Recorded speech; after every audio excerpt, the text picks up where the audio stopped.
Codeine युक्त cough syrup के मामले ने पूरे देश में हड़कंप मचाया हुआ है। दवा माफिया हैं, दवा माफियाओं पर ताबड़तोड़ एक्शन हो रहा है। नशे वाली कफ सिरप की कहां सप्लाई होती थी, जांच में इसका भी खुलासा हो चुका है। लेकिन पूरे मामले में ईडी की सुई अब टेरर और हवाला फंडिंग की तरफ घूम रही है। किस देश से दवा माफियाओं को होती थी हवाला फंडिंग, जानने के लिए देखिए ये रिपोर्ट।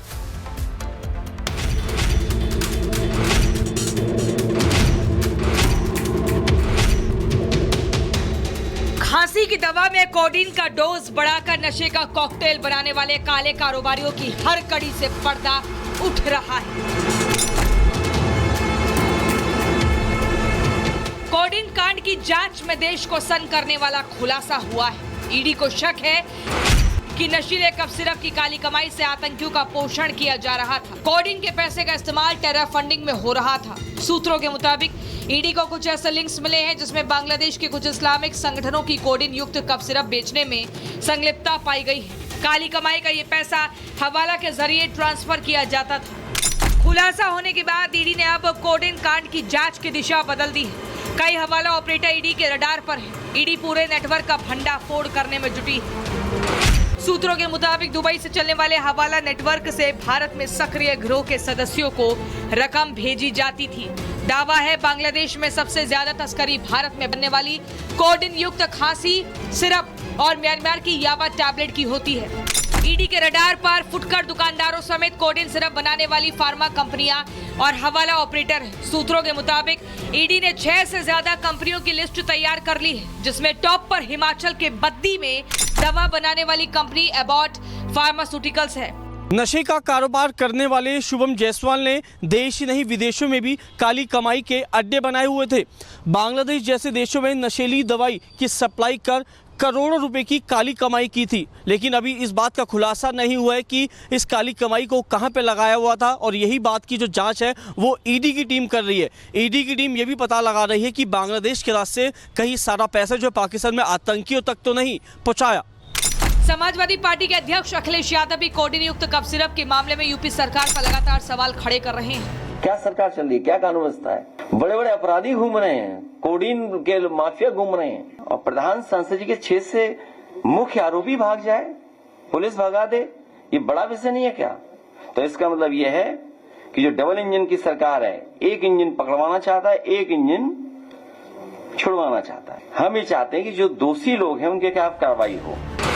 देश भर में 3.5 लाख से ज्यादा बोतलें जब्त की जा चुकी हैं। कफ सिरप सिंडिकेट के अब तक 32 दवा माफियाओं को गिरफ्तार किया जा चुका है। मुख्य आरोपी शुभम जायसवाल और बर्खास्त सिपाही आलोक सिंह की करोड़ों की संपत्तियों और बैंक खातों को चिन्हित कर लिया गया है। दवा माफियाओं पर मनी लॉन्ड्रिंग के तहत केस दर्ज किए गए हैं, क्योंकि दवा माफिया फर्जी बिलिंग और शेल कंपनियों के जरिए काली कमाई को सफेद भी कर रहा था। कोडीन सिंडिकेट से जुड़े कई कारोबारियों पर शिकंजा कसा जा चुका है, लेकिन कोडीन किंगपिन शुभम जायसवाल अभी तक फरार है। सवाल ये है कि प्रशासन की नाक के नीचे शुभम जायसवाल ने इतना बड़ा रैकेट कैसे खड़ा कर दिया? क्या सिर्फ एक सिपाही की मदद से ये सब हुआ, या फिर कोडीन के इस नशीले समंदर की बड़ी मछलियों के नाम सामने आने अभी बाकी है? Bureau report, Republic Bharat. Codeine युक्त कफ सिरप के मामले ने पूरे देश में हड़कंप मचाया हुआ है। दवा माफिया हैं, दवा माफियाओं पर ताबड़तोड़ एक्शन हो रहा है।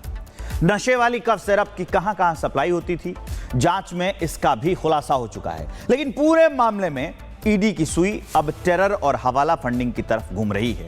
किस देश से दवा माफियाओं को होती थी हवाला फंडिंग, जानने के लिए देखिए ये रिपोर्ट।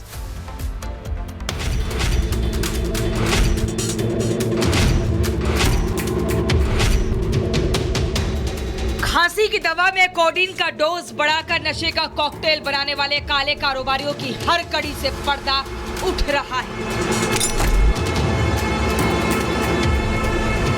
कोडीन कांड की जांच में देश को सन करने वाला खुलासा हुआ है।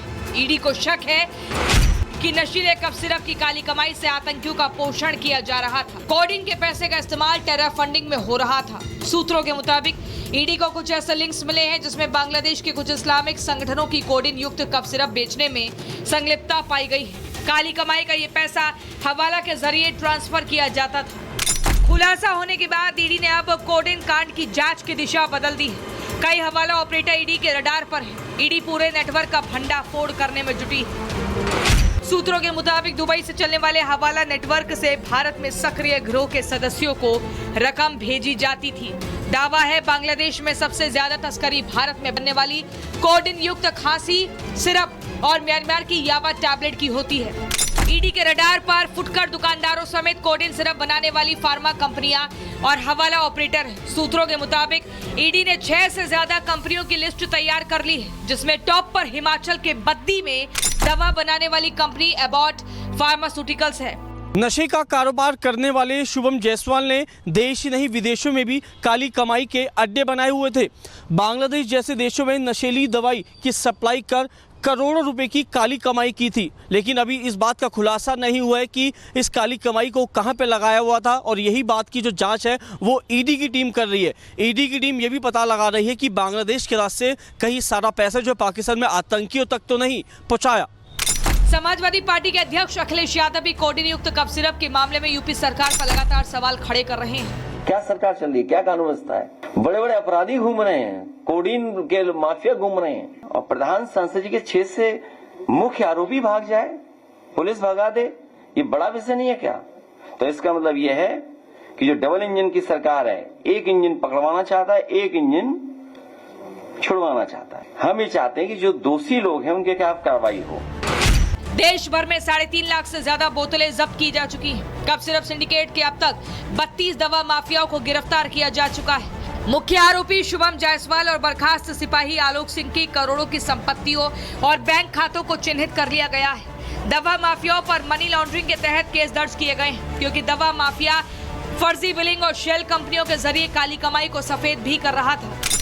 कोडिन सिंडिकेट से जुड़े कई कारोबारियों पर शिकंजा कसा जा चुका है, लेकिन कोडिन किंगपिन शुभम जायसवाल अभी तक फरार है। सवाल ये है कि प्रशासन की नाक के नीचे शुभम जायसवाल ने इतना बड़ा रैकेट कैसे खड़ा कर दिया? क्या सिर्फ एक सिपाही की मदद से ये सब हुआ, या फिर कोडिन के इस नशीले समंदर की बड़ी मछलियों के नाम सामने आने अभी बाकी है? Bureau report, Republic Bharat. Codeine युक्त कफ सिरप के मामले ने पूरे देश में हड़कंप मचाया हुआ है। जो दवा माफिया हैं, दवा माफियाओं पर ताबड़तोड़ एक्शन हो रहा है। नशे वाली कफ सिरप की कहां सप्लाई होती थी, जांच में इसका भी खुलासा हो चुका है। लेकिन पूरे मामले में ईडी की सुई अब टेरर और हवाला फंडिंग की तरफ घूम रही है। किस देश से दवा माफियाओं को होती थी हवाला फंडिंग, जानने के लिए देखिए ये रिपोर्ट।